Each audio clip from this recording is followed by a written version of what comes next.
नमस्कार दोस्तों, मैं प्रदीप एक बार फिर आप सबको एसके टेक्निकल चैनल में स्वागत करते हैं। तो चलिए दोस्तों, एक बार फिर आप लोगों के लिए आईटीआई फिटर ट्रेड से रिलेटेड जानकारी लेकर आया हूं। जैसा कि फ्रेंड्स हमारा सीरीज चल रहा है अखिल भारतीय व्यावसायिक परीक्षा से संबंधित महत्वपूर्ण वस्तुनिष्ठ प्रश्न का, उस सीरीज का यह 11वां वीडियो है। 10 वीडियो चैनल में अपलोड कर दिए गए हैं। अगर फ्रेंड्स आप उन वीडियो को नहीं देखे हैं तो इस वीडियो के डिस्क्रिप्शन में उनका लिंक दिया हुआ है, आप वहां से जाकर उस वीडियो को देख सकते हैं। और फ्रेंड्स, हम आप लोगों से यही रिक्वेस्ट करेंगे कि आप प्रत्येक वीडियो के अंत तक जरूर बने रहें ताकि आपका सारा डाउट क्लियर हो। और आप लोगों को यह वीडियो पसंद आए तो please like share and subscribe जरूर करें और बेल नोटिफिकेशन को भी दबा दें ताकि पल पल की अपडेट आप तक पहुंच सके। तो फ्रेंड्स चलिए, समय को बिना गवाए हुए इस वीडियो को स्टार्ट करते हैं। जैसा कि हमने 10 वीडियो के माध्यम से आप लोगों का 150 नंबर क्वेश्चन तक हमने डिस्कस किया। आज हम इस वीडियो में स्टार्ट करने वाले हैं 151 नंबर क्वेश्चन से और नेक्स्ट चलेंगे। तो चलिए फ्रेंड्स, देख लेते हैं हमारा 151 नंबर का क्वेश्चन क्या है। तो यहाँ आप लोगों का पूछा गया है, फ्रेंड्स आप यहाँ पे देख रहे हैं कि 151 नंबर क्वेश्चन आपसे पूछा गया है कि what is the purpose of crowning, है ना। बोल रहा है कि what is the purpose of crowning on the cutting edge of chisel. जी हाँ फ्रेंड्स, बोल रहा है छेनी के धार पर क्राउनिंग का उद्देश्य क्या है। क्राउनिंग का मतलब होता है उभार, है ना। जो हमारी चीजेल होती है, तो चीजेल की जो एज होती है यानी कटिंग एज होती है, किस पे बोल रहा है, कटिंग एज पे थोड़ा सा उतलता दी जाती है, जिसको हम क्रॉनिंग बोलेंगे, है ना। तो ये क्रॉनिंग देने का कारण क्या है, वही बोल रहा है कि what is the purpose of crowning on the cutting edge of chisel, है ना। यानी छेनी के धार पर क्रॉनिंग का उद्देश्य क्या है, हम किस लिए क्रॉनिंग देते हैं। तो फ्रेंड्स ऑप्शन नंबर ए आपका बोल रहा है प्रिवेंट स्लीपिंग ऑन चीजेल, यानी छेनी का फिसलन रोकें। बोल रहा है कि प्रिवेंट स्लीपिंग ऑफ चीजेल, यानी छेनी के फिसलन को क्या रोकता है। या option number B prevent digging of corner, या कोने की खुदाई को रोकता है। Option number C allow chisel to move freely on straight line, क्या छेनी को सीधी रेखा पर स्वतंत्र रूप से मूव करने की अनुमति देता है। या फिर option number D allow cutting edge to penetrate into the work, यानी कटिंग एज को कार्य में घुसने देता है। इसमें से क्या कारण है ना, क्राउनिंग देने का कारण क्या है। तो फ्रेंड्स यहां से जो आपका ऑप्शन नंबर बी और ऑप्शन नंबर सी जो है वो दोनों आपके यहाँ पे करेक्ट आंसर हो जाएंगे, है ना। क्योंकि चीजेल के कटिंग एज पे जो क्रॉनिंग दी जाती है वो ऑप्शन नंबर बी बोल रहा है प्रिवेंट डिगिंग ऑफ कॉर्नर, यानी कि कोने की खुदाई को रोकता है। ऑप्शन नंबर सी बोल रहा है allow chisel to move freely on straight line, यानी छेनी को सीधी रेखा पर स्वतंत्र रूप से मूव करने की अनुमति देता है। तो जी हाँ फ्रेंड्स, ये दोनों आपका करेक्ट आंसर हो जाएगा। लेकिन रूल के अकॉर्डिंग क्या होता है कि अगर आपको जो फर्स्ट ऑप्शन आपका करेक्ट मिले वही आपका करेक्ट आंसर होता है। यानी इस आंसर का, यानी 151 नंबर क्वेश्चन का जो आपका करेक्ट आंसर चला जाएगा वो ऑप्शन नंबर बी के साथ चला जाएगा। है तो करेक्ट दोनों, लेकिन जो फर्स्ट में हमें मिलता है करेक्ट वही हमारा आंसर होगा। अगर सी वाला बी में अगर रहता कि allow chisel to move freely on straight line, और उसके बाद अगर हमारा ऑप्शन नंबर बी यहाँ पे लिखा हुआ रहता, बी वाला सी रहता यानी प्रिवेंट डिगिंग ऑफ कॉर्नर्स, तो हमारा आंसर कौन होता है, allow chisel to move freely on straight line. लेकिन यहाँ पे सबसे पहले कौन दिया है, सबसे पहले प्रिवेंट डिगिंग ऑफ कॉर्नर है, इसीलिए हमारा correct answer option number B के साथ चला जाएगा, है ना। अगर यहाँ पे ऑप्शन ए, ऑप्शन बी और सी अगर दोनों रहता तो दोनों करेक्ट आंसर हो जाता, लेकिन यहाँ पे जो सबसे पहले आया है वही उसी को वरीयता दी जाती है, इसीलिए आपका जो करेक्ट आंसर हो जाएगा वो ऑप्शन नंबर बी के साथ चला जाएगा, यानी प्रिवेंट डिगिंग ऑफ कॉर्नर्स, यानी कि कोने की खुदाई को रोकने का काम करता है हमारा क्रॉनिंग, है ना। तो फ्रेंड्स आशा करते हैं आप लोगों का ये डाउट क्लियर हो गया होगा। तो फ्रेंड्स चलिए अब हम नेक्स्ट क्वेश्चन की बात कर लेते हैं, देखते हैं अगला क्वेश्चन क्या है। जी हाँ फ्रेंड्स, 152 नंबर क्वेश्चन आपसे पूछा गया है, how to prevent the tool rubbing against the work surface in metal cutting process. बोल रहा है धातु के काटने की प्रक्रिया में, धातु के काटने की प्रक्रिया में टूल को वर्क सरफेस से रगड़ने को कैसे रोके, है ना। बोल रहा है कि आप किसी धातु की कटिंग कर रहे हैं और कटिंग करने की प्रक्रिया में उस समय टूल को वर्क सरफेस से रगड़ने से आपको रोकना है, तो आप कैसे रोकेंगे, हाँ उसका क्या आप उपाय करेंगे ताकि आपका कटिंग टूल, है ना, वर्क पीस के सरफेस से घर्षण न करे। क्लियर, ये आपसे ऑप्शन बोल रहा है। तो क्या टूल की क्या प्रॉपर्टी होनी चाहिए, तो यहाँ पे ऑप्शन नंबर ए बोल रहा है डिक्रीज लीप एंगल, क्या हम टूल के लीप एंगल को डिक्रीज कर देंगे, या फिर option number B increase rake angle, क्या रेक एंगल को हम इंक्रीज कर देंगे, या फिर इंक्रीज क्लियरेंस एंगल, या फिर क्लियरेंस कोण को हम बढ़ा देंगे, या option number D decrease tool wedge angle, या टूल वेज कोण को हम घटा देंगे। तो फ्रेंड्स यहां से जो आपका करेक्ट आंसर निकल के आता है 152 नंबर का, वो आपका ऑप्शन नंबर सी के साथ चला जाएगा, यानी कि इंक्रीज क्लियरेंस एंगल। जब हम टूल के क्लियरेंस एंगल को बढ़ाएंगे तो वहां पे हमारा क्लियरेंस मिलेगा, और क्लियरेंस मिलने से हमारा क्या होता है, हमारी जो टूल है वो वर्कपीस के सरफेस से घर्षण नहीं करेगी, है ना। इसीलिए हम किसी भी टूल का अगर क्लियरेंस एंगल बढ़ा देते हैं तो हमारा जो टूल है वह वर्क सरफेस के पर क्या रगड़ नहीं करेगी, घर्षण नहीं करेगी, है ना। तो फ्रेंड्स इसीलिए आपका जो ये correct answer option number C के साथ चला जाएगा, यानी इंक्रीज क्लियरेंस एंगल, है ना, क्लियरेंस कोण को हम बढ़ा देते हैं। क्लियर। तो फ्रेंड्स चलिए आशा करते हैं आप लोगों का ये क्लियर हो गया होगा। चलिए नेक्स्ट क्वेश्चन देख लेते हैं। जी हाँ फ्रेंड्स, 153 नंबर क्वेश्चन आपसे पूछा गया है। देखिए बहुत ही अच्छा क्वेश्चन पूछा गया है, मेटल के प्रॉपर्टी से रिलेटेड पूछा गया है। तो फ्रेंड्स देखिए, name the property of metal that with a stand shock of impact, यानी बोल रहा है कि धातु के उस प्रॉपर्टी का नाम बताइए जो शॉक या इम्पैक्ट को सहन कर सकता है ना। शॉक और इम्पैक्ट को क्या करता है, वो सह लेता है। तो वैसी कौन सी धातु की प्रॉपर्टी है, तो फ्रेंड्स ऑप्शन नंबर ए के देख लेते हैं। ऑप्शन नंबर ए क्या बोल रहा है, टेनासिटी। तो फ्रेंड्स जो प्रॉपर्टी होती है मेटल की, जो टेनासिटी प्रॉपर्टी होती है, वो क्या करती है, किसी भी धातु को टूटने से बचाती है ना। जब आप उस पे तोड़ने की आप कोशिश करेंगे, खींचकर तोड़ने की कोशिश करेंगे, तो वो धातु तब तक नहीं टूटती है जब तक टेनासिटी बल कमजोर ना होती है ना। वो धातु मान लीजिए हमारा एक वायर है ना, तो वायर को हम इधर से भी फोर्स लगाते हैं, इधर से भी फोर्स लगाते हैं। इसमें हम तब तक फोर्स लगाते हैं जब तक कि हम टेनासिटी को हम वीक ना कर दें। टेनासिटी जो प्रॉपर्टी होती है उसको हम टेनासिटी बल लगता है ना, वो धातु क्या करता है, टेनासिटी फोर्स लगाती है हम हमारे विपरीत। जब तक वो नहीं टूटती है तब तक, जब तक वो नहीं टूटती है तब तक कि हमारा टेनासिटी बल को हम उसको क्या वीक ना कर देते हैं। तो धातु क्या करती है, टेनासिटी वैसी प्रॉपर्टी होती है किसी मेटल की जो किसी भी धातु को टूटने से बचाती है, रोकती है ना। अब चलिए बात कर लेते हैं ऑप्शन नंबर बी की।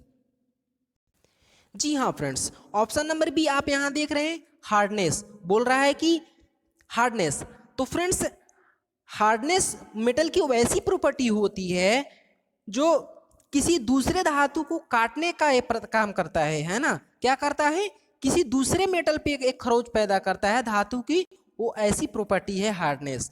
ऑप्शन नंबर सी है, बोल रहा है ब्रिटलनेस, है ना। ब्रिटलनेस किसी भी मेटल की ऐसी प्रॉपर्टी है जो बिना अस्थाई विकृति के वो टूट जाती है ना। बिना अस्थाई परिवर्तन किए हुए, बिना अस्थाई विकृति किए हुए वो धातु टूट जाती है थोड़ा सा भी बल लगाने पर, है ना। तो वैसी प्रॉपर्टी को हम ब्रिटलनेस प्रॉपर्टी बोलेंगे। अब ऑप्शन नंबर डी की बात कर लेते हैं।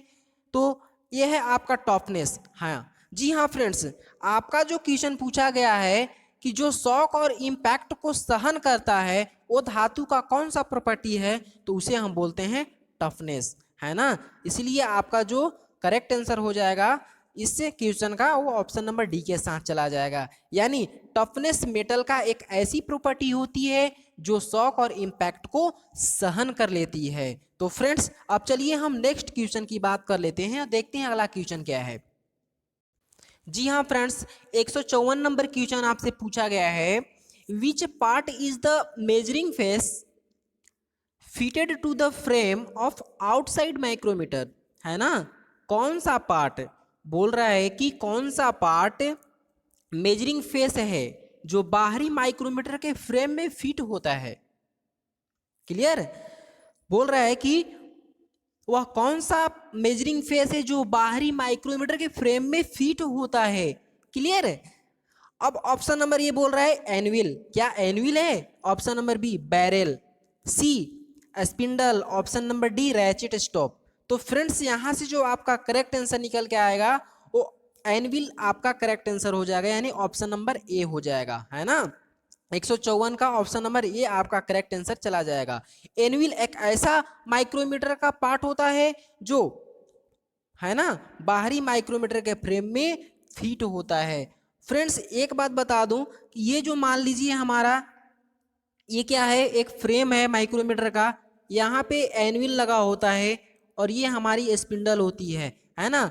एनविल और स्पिंडल के फेस पर, एनविल और स्पिंडल के फेस पर कार्बाइड टिप ब्रेज की हुई रहती है ना। कार्बाइड टिप ब्रेज किया हुआ रहता है, या इसलिए ब्रेज किया हुआ रहता है ताकि हमारी जो माइक्रोमीटर की एनविल का जो फेस है वो जॉब के कांटेक्ट में आने से घिसे ना, है ना। तो घिसने से बचाने के लिए हम कार्बाइड टिप वहाँ पे ब्रेज किया हुआ रहता है। तो फ्रेंड्स आशा करते हैं क्लियर हो गया होगा। ये 154 का आपका जो correct answer option number A के साथ चला जाएगा, है ना। तो चलिए नेक्स्ट क्वेश्चन की बात कर लेते हैं। जी हाँ फ्रेंड्स, 155 नंबर क्वेश्चन आपसे पूछा गया है, what is the name of micrometer. इस माइक्रोमीटर का नाम क्या है ना। ये जो आपका माइक्रोमीटर दिया हुआ है, इस माइक्रोमीटर का नाम क्या है। तो फ्रेंड्स आपको इस फिगर को अच्छे से देखना है और बताना है ऑप्शन के थ्रू। तो फ्रेंड्स चलिए, आशा करते हैं फ्रेंड्स आप इस फिगर को देख लिए होंगे। अब चलिए हम इसके ऑप्शन की ओर चलते हैं और आपको बताना है। जी हाँ फ्रेंड्स, ऑप्शन नंबर ए बोल रहा है depth micrometer, option number B inside micrometer, option C vernier micrometer, option number D outside micrometer. तो फ्रेंड्स यहाँ से जो आपका करेक्ट आंसर निकल के आएगा वो आपका ऑप्शन नंबर ए के साथ चला जाएगा, यानी हमारा ये जो फिगर है वो डेप्थ माइक्रोमीटर का फिगर है ना। तो फ्रेंड्स इसलिए आपका ये जो करेक्ट आंसर वो आपका ऑप्शन नंबर ए के साथ चला जाएगा। तो फ्रेंड्स चलिए अब हम नेक्स्ट क्वेश्चन की बात कर लेते हैं। जी हाँ फ्रेंड्स, 156 नंबर क्वेश्चन आपसे पूछा गया है, how the drill chucks are held on the machine spindle. बोल रहा है कि मशीन स्पिंडल पर ड्रिल चक को कैसे पकड़ा जाता है ना, किसके द्वारा पकड़ा जाता है। फ्रेंड्स ऑप्शन नंबर ए बोल रहा है बाई आर्वर, option B by socket, option number C by sleeve, option number D by special clamp, है ना। तो फ्रेंड्स यहाँ पे आप लोगों को ध्यान देना है कि हमारी जो ड्रिल होती है ना, हमारी जो ड्रिल चक होती है, ड्रिल चक को मशीन स्पिंडल में पकड़ने के लिए हमें आर्बर की आवश्यकता पड़ती है। क्लियर, किसकी आवश्यकता पड़ती है, आर्बर की आवश्यकता पड़ती है। क्लियर, ये कुछ इस तरह का आपका रहता है ना, ये इस तरह के आपका रहता है। इसमें हमारी जो टेपर होती है वो मॉर्स टेपर होती है।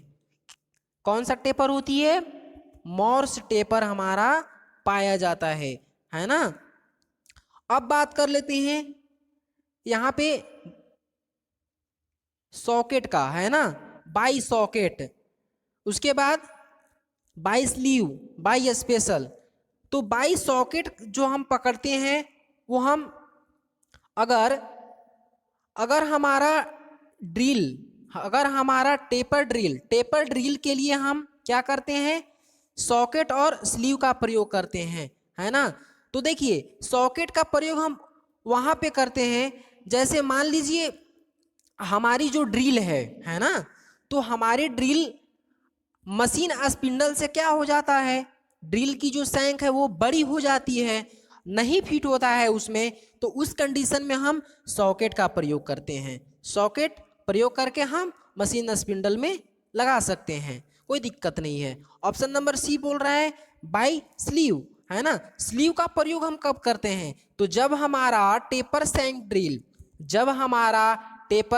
ड्रिल क्या होता है, छोटी हो जाती है, यानी ढीली हो जाती है, मशीन स्पिंडल में नहीं फिट होता है, वो ढीला हो जाता है। तो उस समय हम क्या करते हैं, स्लीव का प्रयोग करते हैं।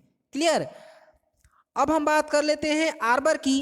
तो हम आर्बर से रिलेटेड भी हम इसमें हम लगा सकते हैं, आर्बर को भी हम सॉकेट या स्लीव के द्वारा हम मशीन स्पिंडल में फिट कर सकते हैं। हाँ, लेकिन अगर किस कंडीशन में फिट कर सकते हैं, उस कंडीशन में फिट कर सकते हैं जब फिर हमारा आर्बर मशीन स्पिंडल से अगर छोटा है, मशीन स्पिंडल से अगर हमारा क्या हो जा रहा है, छोटा हो जा रहा है, ढीला हो रहा है, तो वहां पे हम स्लीव का प्रयोग कर लेंगे, और जब बड़ा हो जा रहा है तो वहां पे हम सॉकेट का प्रयोग कर लेंगे। तो फ्रेंड्स यहाँ से आप लोगों का क्लियर हो गया होगा, आर्बर, स्लीव और सॉकेट, इससे तीनों पे हमारा कौन सा टेपर दिया हुआ रहता है, हमारा मोर्स टेपर दिया हुआ रहता है ना।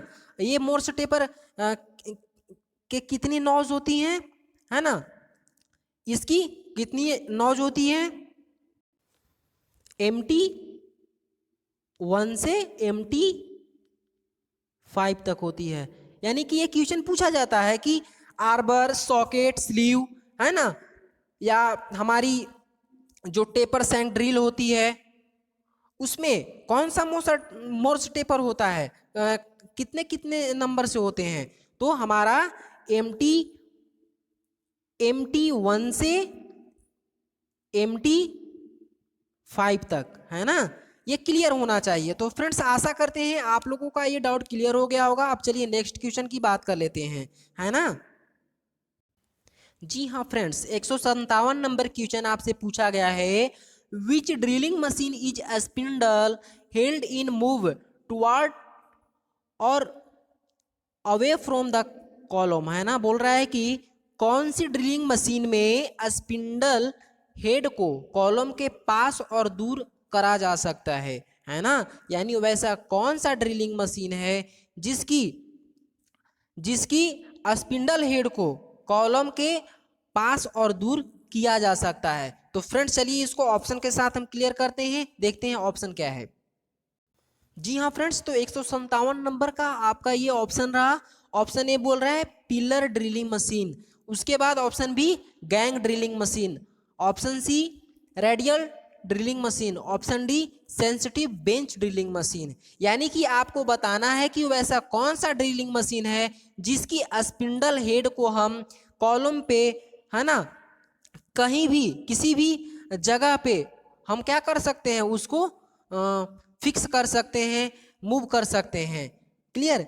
तो यहाँ पे जो आपका करेक्ट आंसर निकल के आएगा फ्रेंड्स, वो आपका रेडियल ड्रिलिंग मशीन करेक्ट हो जाएगा। यानी रेडियल ड्रिलिंग मशीन की जो स्पिंडल की जो हेडें होती हैं वो एक आर्म पर आगे पीछे मूव होती है ना। तो आपके अकॉर्डिंग आपको कहाँ उसको मूव करके लेकर जाना है और कहाँ पे मशीनिंग करना है। हाँ, बिना जॉब के इधर उधर मूव किए हुए हम स्पिंडल हेड को ही मूव कर लेते हैं। तो वैसी कौन सी ड्रिलिंग मशीन में ये फंक्शंस होती हैं, वो आपका रेडियल ड्रिलिंग मशीन में मिल जाएगा, है ना। इसलिए आपका 157 का जो करेक्ट आंसर हो जाएगा फ्रेंड्स, वो आपका ऑप्शन नंबर सी के साथ चला जाएगा। चलिए अगला क्वेश्चन देख लेते हैं।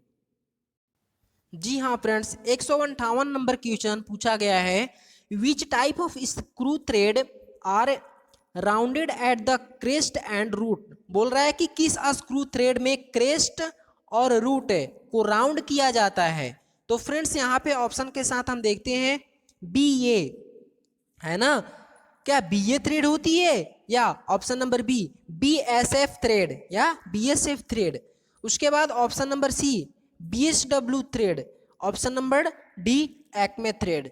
तो फ्रेंड्स यहाँ पे जो आपका करेक्ट आंसर निकल के चला जाएगा वो बी एस एफ के साथ चला जाएगा, यानी कि ब्रिटिश स्टैंडर्ड पाइप थ्रेड, है ना। इसका फुल फॉर्म क्या होता है, British standard pipe thread. Sorry, BSF thread का जो फुल फॉर्म होता है वो आपका ब्रिटिश स्टैंडर्ड फाइन थ्रेड होता है फ्रेंड्स, है ना। क्या होता है, ब्रिटिश स्टैंडर्ड फाइन थ्रेड। जब हम यहाँ पे बीएसडब्ल्यू की बात करें तो बीएसडब्ल्यू की जो फुल फॉर्म होती है वो ब्रिटिश स्टैंडर्ड व्हिटवर्थ होती है ना। क्या, British standard Whitworth thread. Clear. अब हम बात कर लेते हैं बीए की। तो बीए की जो आपका हो जाती है वो आपका बीए का आपका हो जाता है ब्रिटिश एसोसिएशन थ्रेड, है ना। तो फ्रेंड्स यहाँ पे कुछ एंगल भी पूछे जाते हैं। क्लियर। तो हम कुछ यहाँ पे इंपॉर्टेंट एंगल के बारे में बता दे रहे हैं आपको थ्रेड से रिलेटेड। तो फ्रेंड्स यहाँ पे देखिएगा बीएसएफ और बीएसडब्ल्यू, है ना। बीएसएफ और बीएसडब्ल्यू का जो आपका एंगल होता है वो आपका क्या होता है, यहाँ पे फ्रेंड्स बीएसडब्ल्यू का 55 डिग्री हो जाता है ना एंगल, और आपका एक्मे थ्रेड का 29 डिग्री होता है। क्लियर। तो यहाँ से आपका एंगल भी क्लियर हो गया होगा। तो फ्रेंड्स चलिए अब हम नेक्स्ट क्वेश्चन की बात कर लेते हैं। जी हाँ फ्रेंड्स, 159 नंबर जो क्वेश्चन पूछा गया है, what is the name of tap wrench, है ना। यानी कि बोल रहा है कि इस टैप रिंच का नाम क्या है। क्लियर। इस रिंच को देखकर आपको बताना है कि यह कौन सा टैप रिंच है। तो फ्रेंड्स यहाँ पे जो आपका 159 का जो करेक्ट आंसर चला जाएगा वो आपका सॉलिड टाइप टैप रिंच, यानी ऑप्शन नंबर बी के साथ चला जाएगा। इसको क्या बोलेंगे, सॉलिड टाइप टैप रिंच। ये आपका सॉलिड टाइप टैप रिंच है, इसीलिए आपका 159 का जो correct answer option number B के साथ चला जाएगा। तो फ्रेंड्स चलते हैं नेक्स्ट क्वेश्चन की ओर। जी हाँ फ्रेंड्स, 160 नंबर क्वेश्चन देखिए, बहुत ही अच्छा क्वेश्चन पूछा गया है। वो आपका टैप ड्रिल साइज से रिलेटेड है ना। बोल रहा है कि what is the formula of calculate tap drill size, यानी टैप ड्रिल साइज की गणना करने का सूत्र क्या है। तो फ्रेंड्स हमने पिछले वीडियो में भी एक दो वीडियो में इसका डिस्कशन किया है बहुत अच्छे से, और इसका फॉर्मूला भी हमने लिखवा दिया था आप लोगों का। तो फ्रेंड्स अगर आप लोग उस वीडियो को देखे होंगे तो आप लोगों को याद होगा, है ना।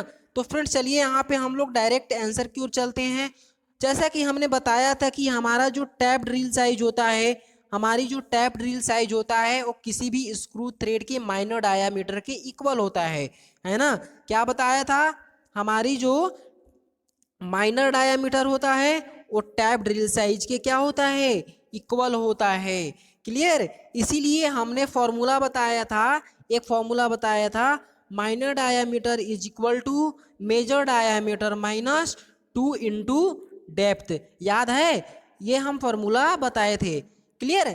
तो इसी के अनुसार हमारा जो यहाँ पे करेक्ट आंसर चला जाएगा ऑप्शन नंबर ए के साथ चला जाए, यानी कि हमारा पे माइनर डायामीटर किसके इक्वल होगा, टैप ड्रिल साइज के इक्वल होगा। इसीलिए टैप ड्रिल साइज के बराबर हमारा क्या हो जाएगा, major diameter minus 2 into depth, है ना। यानी major diameter into 2 into depth यहाँ पे करेक्ट आंसर चला जाएगा। इसीलिए आपका यहाँ पे जो करेक्ट आंसर हो जाएगा फ्रेंड्स वो ऑप्शन नंबर ए के साथ चला जाएगा, यानी tap drill size is equal to major diameter minus 2 into depth.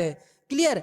2 into depth find out करने के लिए भी हमने यहाँ पे आपको फॉर्मूला लिखवा दिया था, यानी 2 डेप्थ को हम कैसे फाइंड आउट करेंगे, इसके लिए हम फॉर्मूला लिखवाए थे आपको 2 क्या 2 0.6 134 ओके, यहाँ पे इंटू पिच लिखवाया था। क्लियर। तो इस फॉर्मूला का यूज करके आप 2 इंटू डेप्थ का मान निकाल लेंगे। अब जब ये मान निकल जाएगा उसके बाद हम क्या करेंगे, मेजर डायमीटर से माइनस कर देंगे तो हमारा टैप ड्रिल साइज आ जाएगा, है ना। तो फ्रेंड्स आपका जो 160 का करेक्ट आंसर चला जाएगा वो ऑप्शन नंबर ए के साथ चला जाएगा, यानी tap drill size is equal to major diameter -2 into depth होगा। तो फ्रेंड्स चलिए आशा करते हैं आप लोगों का ये डाउट क्लियर हो गया होगा। अब हम नेक्स्ट क्वेश्चन की बात कर लेते हैं। जी हाँ फ्रेंड्स, 161 नंबर क्वेश्चन आपसे पूछा गया है, which activity cause excessive wear and chattering of drill bit while drilling. बोल रहा है कि कौन सी गतिविधि ड्रिलिंग करते समय, है ना, ड्रिल बीट के अत्यधिक घिसना और आवाज करने के कारण बनती है ना। तो यहां पे देखिए ऑप्शन नंबर ये बोल रहा है टू फास्ट फीड रेट, है ना, या क्या हम बहुत तेज फीड दर देंगे तब हमारा जो ड्रिल बीट है वो चैटरिंग नहीं करेगी, आवाज नहीं करेगी, या फिर आवाज करने का कारण बनती है, यानी भी यहाँ पे कारण पूछा है। उसके बाद बोल रहा है टू स्लो फीड रेट, क्या बहुत धीमी गति से अगर हम फीड देंगे तब हमारा चैटरिंग करेगी यानी आवाज करेगी। उसके बाद ऑप्शन नंबर सी बोल रहा है मोर कटिंग स्पीड, क्या हम अधिक गति देंगे, या ऑप्शन नंबर डी बोल रहा है टू स्लो स्पिंडल स्पीड, या बहुत धीमी स्पिंडल स्पीड करेंगे। तो फ्रेंड्स यहाँ पे जो आपका करेक्ट आंसर चला जाएगा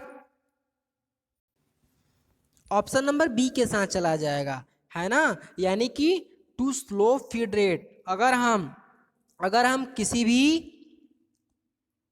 ड्रिलिंग प्रोसेस में अगर हम बहुत धीमी गति से फीड देते हैं तो उस समय हमारा ड्रिल क्या करेगा, आवाज करेगा, है ना, यानी कि घिसना और आवाज करने का कारण बनती है।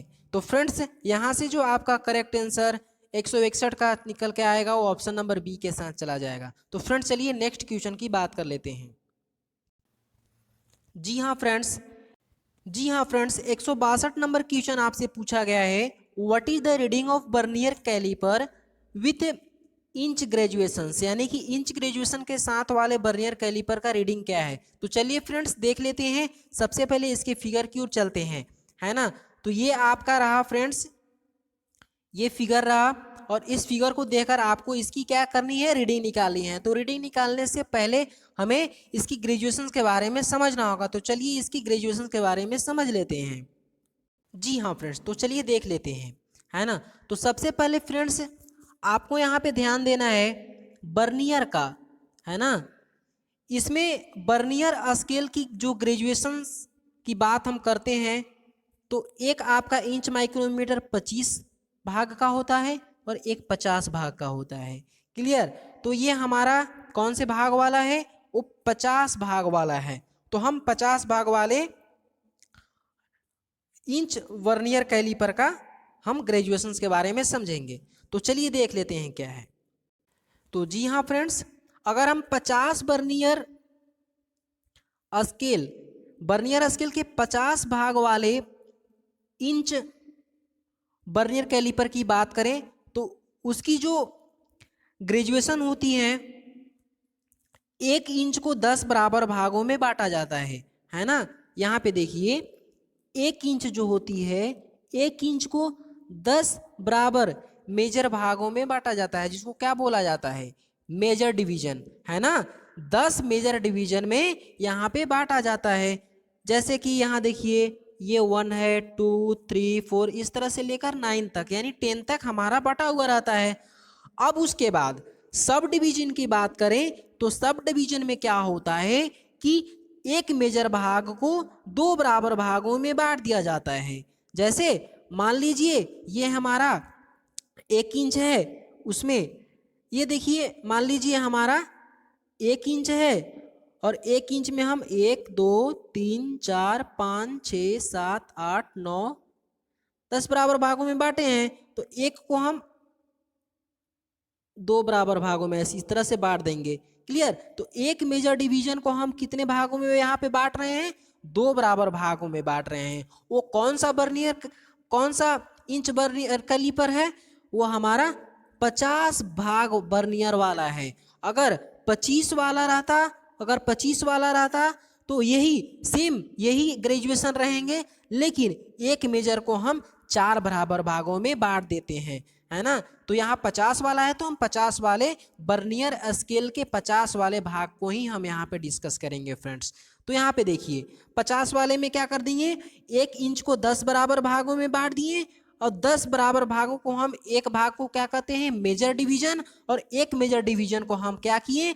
2 बराबर भागों में यहाँ पे बांट दिए। यहाँ तक क्लियर हुआ? हाँ। तो फ्रेंड्स यही आपका जो है इस फिगर में भी यहाँ पे दर्शाया है। आप यहाँ पे देखकर समझ सकते हैं 2 और 3 के बीच में हमारा 10 है और 1 और 2 के बीच में 1 भाग है, यानी इसको 2 बराबर भागों में बांटा गया है। क्लियर। यहाँ तक समझ में आ गया।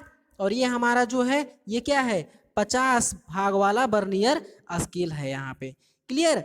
अब हम बात कर लेते हैं इसकी लिस्ट काउंट कैसे फाइंड आउट करेंगे। क्लियर। तो लिस्ट काउंट हम कैसे फाइंड आउट करेंगे उसके बारे में हम यहाँ पे थोड़ी सी चर्चा कर लेते हैं।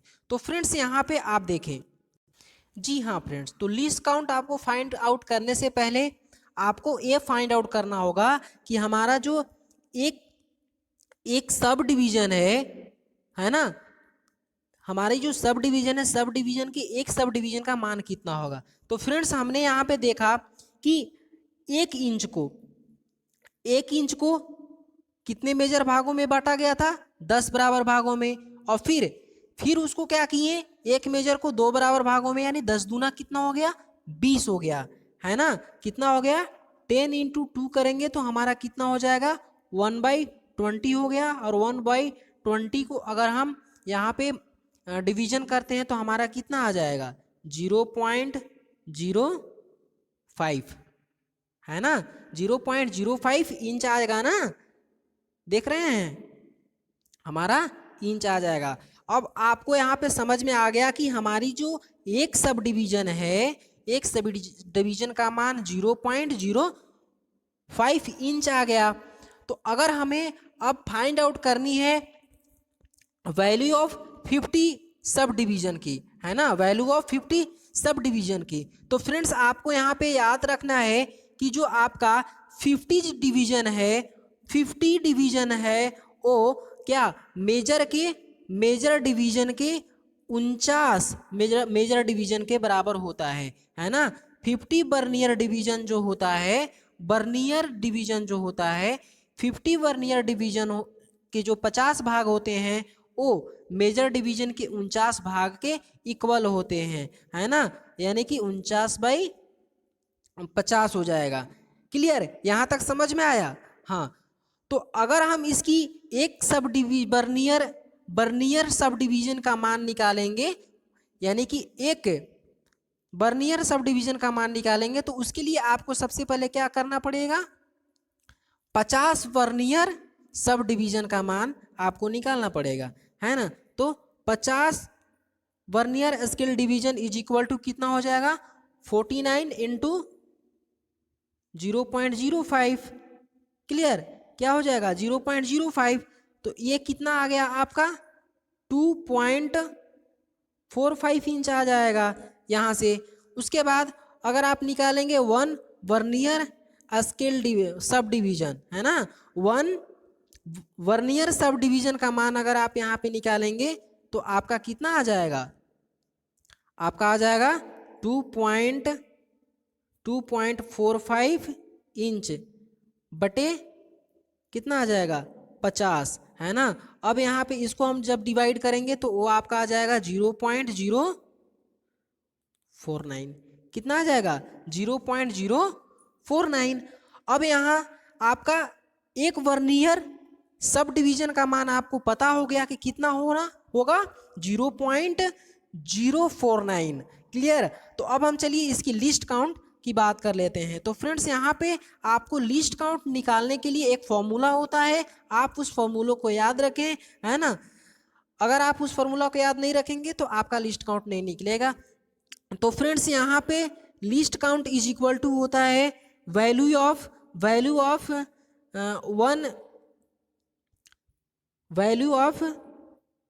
One main scale division minus value of one vernier sub division, है ना। क्या होगा, वन मेन सब डिवीजन, है ना। यहां पे हम बोल सकते हैं क्या, मेजर सब डिवीजन। क्लियर, जी हाँ, यहाँ पे मेजर सब डिवीजन। अब उसके बाद हम बोलेंगे क्या, minus vernier sub division. Clear, तो यहाँ पे हमारा मेजर सब डिवीजन कितना है 0.05 माइनस वर्नियर सब डिवीजन 0.049, है ना। अब इसको हम माइनस करेंगे तो कितना आ जाएगा 0.001 इंच आ जाएगा। क्लियर, यहाँ तक समझ में आया। तो ये आपका लिस्ट काउंट हुआ, यानी कि हम 50 वर्नियर, यानी कि 50 वर्नियर जो भाग है हमारा डिवीजन है वर्नियर स्केल का, अगर हम उसका लिस्ट काउंट फाइंड आउट करेंगे तो 0.001 इंच ही आएगा। 25 का भी इतना ही आता है और 50 का भी इतना ही आएगा। यानी कि अब आपको याद रखना है कि इंच वर्नियर कैलीपर का लिस्ट काउंट कितना होता है, इंच वर्नियर कैलीपर का 0.001 इंच होता है। क्लियर, ये ऑब्जेक्टिव टाइप क्वेश्चन में डायरेक्ट क्वेश्चन पूछे जाते हैं। तो फ्रेंड्स ये आपको क्लियर होना चाहिए। अब हम फ्रेंड्स चलिए इसकी रीडिंग के बारे में बात कर लेते हैं। तो चलिए देखते हैं इसका रीडिंग क्या है। जी हाँ फ्रेंड्स, तो यहाँ पे रीडिंग निकालने से पहले आपको यहाँ पे देखना होगा कि ये हमारा कितना क्रॉस किया है। तो ये हमारा मेन कितना इंच क्रॉस किया है, तो हमारा जो फर्स्ट जो वैल्यू है ना, हमारा जो फर्स्ट वैल्यू है वो 1 इंच तो पहले ही हमारा मूव कर चुका है। हाँ, 1 इंच हमारा क्या कर चुका है, हमारा यहाँ पे मूव कर चुका है ना।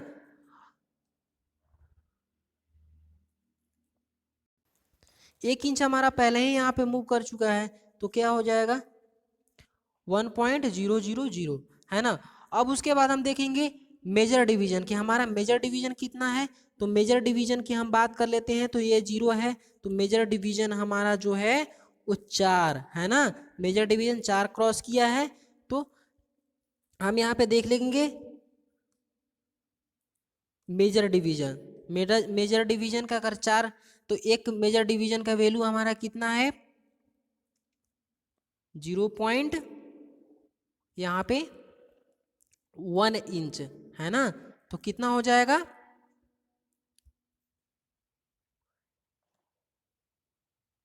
0.400। क्लियर, अब हम बात कर लेते हैं यहाँ पे 1 सब डिवीजन की, है ना। यानी कि 1 सब डिवीजन की वैल्यू यहाँ पे देखिए कितना सब डिवीजन यहाँ पे क्रॉस किया है, तो ये 0 देखिए, है ना। यहाँ पे अगर आप देखेंगे, यहाँ देखिए ये कितना सब डिवीजन क्रॉस किया है, तो 1 सब डिवीजन क्रॉस किया है। तो 1 सब डिवीजन का मान कितना होगा, है ना। 1 सब डिवीजन का मान कितना होगा, 1 सब डिवीजन का मान हमारा होगा 0.05, इसीलिए 0.050 यहाँ पे हम ले लेंगे। अब उसके बाद बोलेंगे, देख रहे हैं कि हमारा कौन सा वर्नियर मिल रहा है हमारा मेजर से, तो हमारा 9 भाग जो है वो मेजर से हमारा मिल रहा है ना। तो 9 भाग हमारा मिल रहा है। तो यहाँ पे वर्नियर डिवीजन का, है ना, वर्नियर सब डिवीजन का यहाँ पे हम देखेंगे तो उसका मान कितना हो जाएगा 9 इंटू 0.001 इंच में अगर हम मल्टीप्लाई करेंगे तो कितना आ जाएगा 0.009 इंच। अब हम इसको ऐड कर देंगे, तो ऐड करने पर हमारा आ जाएगा 1.459 इंच। यानी कि आपका जो यहाँ पे करेक्ट आंसर आपका निकल के आएगा 1.459 आ जाएगा, है ना। तो फ्रेंड्स इस आंसर के अनुसार आपका ऑप्शन जो सही होगा वो आपका होगा, है ना। तो देखिए इस आंसर के अनुसार हमारा जो ऑप्शन नंबर करेक्ट आपका आ रहा है वो ऑप्शन नंबर बी के साथ चला जाएगा, यानी कि आपका ऑप्शन नंबर बी जो है वो आपका करेक्ट आंसर है। तो फ्रेंड्स आशा करते हैं ये आपका डाउट क्लियर हुआ होगा। तो चलिए अब हम नेक्स्ट क्वेश्चन की बात कर लेते हैं। जी हाँ फ्रेंड्स, 163 नंबर आपसे क्वेश्चन पूछा गया है, which part of combination set is use to mark as set angle of 90 degree and 45 degree, है ना। बोल रहा है कि कॉम्बिनेशन सेट के किस भाग का उपयोग 90 डिग्री और 45 डिग्री के कोण को चिन्हित और जांचने के लिए किया जाता है। तो फ्रेंड्स यहाँ पे आपका ऑप्शन क्या है, ऑप्शन यहाँ से निकल के आ जाता है रूल। क्या रूल के द्वारा हम मापते हैं? Option number B centre head, क्या सेंटर हेड के द्वारा? या option number C square head, क्या स्क्वायर हेड के द्वारा? या option number D protractor head. तो फ्रेंड्स यहाँ से जो आपका करेक्ट आंसर निकल के चला जाएगा वो आपका स्क्वायर हेड होगा, यानी कि स्क्वायर हेड के द्वारा हम किसी भी जॉब के 45 डिग्री और 90 डिग्री को हम क्या करेंगे, चेक कर सकते हैं, है ना। इसीलिए आपका जो करेक्ट आंसर 163 का वो आपका स्क्वायर हेड होगा। क्लियर। तो चलिए फ्रेंड्स अब हम अगले क्वेश्चन की बात कर लेते हैं। जी हाँ फ्रेंड्स, 164 नंबर क्वेश्चन आपसे पूछा गया है। देखिए बहुत ही अच्छा क्वेश्चन पूछा गया है, ये एंगल प्लेट से रिलेटेड है ना। बोल रहा है कि Y ribs of provided in the angle plate, यानी कि एंगल प्लेट में रिब्स क्यों प्रदान किया जाता है ना। रिब्स क्यों यहाँ पे दिया जाता है एंगल प्लेट में। तो फ्रेंड्स ऑप्शन नंबर ये बोल रहा है प्रोवाइड फ्लैटनेस, क्या समतलता प्रदान करने के लिए, या फिर प्रिवेंट डिस्टॉर्शन यानी विकृति को रोकने के लिए, या option number C provide squareness या चौकोरपन प्रदान करने के लिए, या option number D support the machine surface यानी मशीन सतह को सपोर्ट करने के लिए। तो फ्रेंड्स यहाँ पर जो आपका इस ऑप्शन में जो करेक्ट आंसर निकल के आएगा वो आपका ऑप्शन नंबर बी के साथ चला जाएगा, यानी प्रिवेंट डिस्टोर्शन। क्या बोलेंगे? प्रिवेंट डिस्टोर्शन, है ना, को रोकने के लिए, यानी विकृति को रोकने के लिए हम एंगल प्लेट में क्या करते हैं, रिब्स प्रदान करते हैं ताकि हमारा कोई विकृति उत्पन्न न हो। इसीलिए 164 का correct answer option number B के साथ चला जाएगा, यानी प्रिवेंट डिस्टॉर्शन। चलिए अब हम नेक्स्ट क्वेश्चन की बात कर लेते हैं। जी हाँ फ्रेंड्स, 165 नंबर क्वेश्चन आपसे पूछा गया है, identify the types of V block, है ना। यह कौन सा वी ब्लॉक है, यह किस प्रकार का वी ब्लॉक है। क्लियर। तो फ्रेंड्स हमने वी ब्लॉक के बारे में पूरा डिस्कशन किया है पिछले वीडियो में, आप वहां से जाकर प्रीवियस वीडियो को देखकर आप समझ सकते हैं कि वी ब्लॉक किस मटेरियल का बना होता है, हाँ इसकी कितनी ग्रेडें होती हैं, इसकी क्या क्या टाइप से होती हैं। तो चलिए हम इसमें जो क्वेश्चन पूछा है उस पर हम फोकस करते हैं। अगर आप अधिक जानकारी चाहते हैं तो हमारे प्रीवियस वीडियो को देख सकते हैं, है ना। तो फ्रेंड्स यहाँ पे देखिए 165 नंबर क्वेश्चन पूछा गया है कि इस वी ब्लॉक के प्रकार को पहचाने, है ना, ये कौन सा हमारा वी ब्लॉक है। क्लियर। तो यहाँ पे जो आपका ये वी ब्लॉक दिया हुआ है वो आपका क्या है, डबल लेबल, है ना, double label single V group. Clear. Double label single V group, यहां पे बोल रहा है कि double label single group V block. Clear. तो ये ऑप्शन के साथ हम चलिए इसको क्लियर करते हैं। यहाँ पे डायरेक्ट आपका ऑप्शन आ जाता है सिंगल लेबल, नहीं हमारा क्या होगा, हमारा डबल लेबल होगा, है ना।